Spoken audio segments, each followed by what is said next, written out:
Let me ask you something uncomfortable. When you procrastinate, when you waste an afternoon you promised yourself you wouldn't waste, what do you say to yourself afterward? I already know the answer because I said it to myself for decades. What's wrong with me?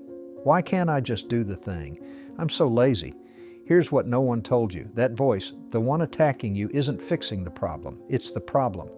And until you understand why, the cycle will never break. You know this moment. It's Tuesday afternoon. You have a presentation due Friday. Important one. Career defining maybe. And you sit down at your desk, coffee ready, document open, and then you check your email just quickly. Then LinkedIn, someone viewed your profile. Then you remember you need to research that restaurant for Saturday. Then your phone buzzes. Then you're 20 minutes into an article about, I don't know, the history of sourdough bread. And here's what happens next. And this is the part no one talks about. You don't feel relief. You feel a low-grade dread, a hum of anxiety that follows you from room to room. You're technically relaxing, but you're not resting. You're technically free, but you feel trapped. I call this the dark playground. It's where leisure happens when leisure shouldn't be happening, where the fun isn't fun because it's stolen, where the air is thick with guilt and self-contempt. You've been there. We've all been there. But here's what I need you to understand, and this is why I'm making this video. The thing that keeps dragging you back to that playground is not what you think it is. For decades, we've been told procrastination is a time management problem. It's not. We've been told it's a discipline problem, a laziness problem, a character flaw. It's none of those things. Here's what procrastination actually is, and I need you to hear this clearly. Procrastination is an emotional regulation problem. When you look at that presentation you need to write, your brain doesn't see a task. It sees a threat. Your amygdala, the ancient part of your brain that kept your ancestors alive, fires a warning signal. Stress hormones flood your system. Adrenaline, cortisol, the same chemicals you'd produce if you saw a predator in the grass. And your prefrontal cortex, the rational planning part of your brain, gets overwhelmed, hijacked, shut down.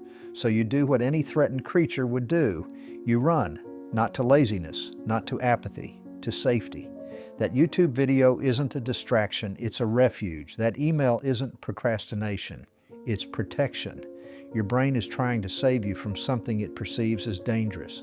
And here's the part that changes everything. The danger isn't the task. The danger is how the task makes you feel about yourself. Let me show you what's actually happening beneath the surface. There are 4 emotional triggers that send you running to the dark playground. And until you see them clearly, you will keep running. The first trigger is fear of inadequacy. You're not avoiding the work. You're avoiding the possibility that your work won't be good enough, that you'll sit down, give it your best, and your best will be mediocre. This is particularly vicious for high achievers. The higher your standards, the more terrifying the blank page becomes. You don't procrastinate because you don't care. You procrastinate because you care too much. The second trigger is resentment. Sometimes the task itself isn't frightening, but you resent having to do it. Someone else assigned it. It feels imposed, beneath you, unfair. And so procrastination becomes a quiet rebellion, a way of saying, you can't make me, even when you're only hurting yourself. Watch for this one. It hides well. The third trigger is perfectionism disguised as preparation. I'll start when I have more information. I'll start when I have a clear plan. I'll start when conditions are right. This is the most elegant form of self-sabotage. It feels responsible, it feels mature, but it's fear wearing a suit and tie. Perfectionism isn't about high standards, it's about avoiding judgment. The fourth trigger, and this one is silent, is an unclear relationship with time. There's a study I think about often. Researchers asked students to rate how stressful they found studying. Here's what they found. While actually studying, most students said it wasn't that bad. But while procrastinating, they rated the idea of studying as extremely stressful. The anticipation was worse than the reality. Your brain doesn't experience time accurately. It treats future you as a stranger, someone else's problem, and it treats the discomfort of starting as infinite, when really it lasts about 10 minutes. Procrastination is a lie you tell yourself about time. If you're recognizing yourself in these patterns, subscribe.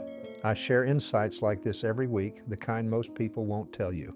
Now, let me tell you what this actually costs you, because the price isn't just a stressful Thursday night before a Friday deadline. That kind of procrastination with deadlines actually has a safety net. A monster shows up eventually. Panic arrives, you finish, you survive. But there's another kind of procrastination, the kind without deadlines. The business you've been meaning to start, the book you've been meaning to write, the conversation you've been meaning to have, the relationship you've been meaning to repair. For these, there is no monster. There is no panic. There is only the slow, quiet erosion of your own potential. I've spoken to people in their 60s and 70s who carry this weight, not the regret of failing, the regret of never beginning. They don't say, I tried and it didn't work. They say, I kept waiting until I was ready. That is the cost, not wasted time, wasted life. So what do you do? Here's what you don't do, and this is the title of this video. If you're a procrastinator, never attack yourself. Never add shame to the task. Never use cruelty as motivation. Never tell yourself you're lazy, broken, or weak. Because here's what happens when you do. You add more negative emotion to the task, and the brain treats negative emotion as threat, and threat makes you run. Attacking yourself doesn't fix procrastination, it feeds it. The research is clear now. Procrastinators who practice self-compassion, who forgive themselves and plan to do better, procrastinate less in the future. Those who beat themselves up, they procrastinate more. So the path forward isn't discipline, it's disarmament. You have to make the task feel less threatening. How? Break it into pieces so small they don't trigger fear. Start with 2 minutes, not 2 hours, 2 minutes. Separate your identity from your output. You are not your work. A bad first draft doesn't mean you're a bad person.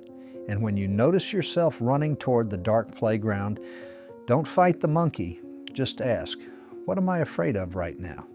The answer is usually simpler than you expect, and once you see it, it loses most of its power. I want to leave you with something. Imagine a calendar, one box for every week of a 90-year life. It's not that many boxes, and you've already used a significant number of them. You don't have a time management problem. You don't have a laziness problem. You have a relationship with yourself that needs repair.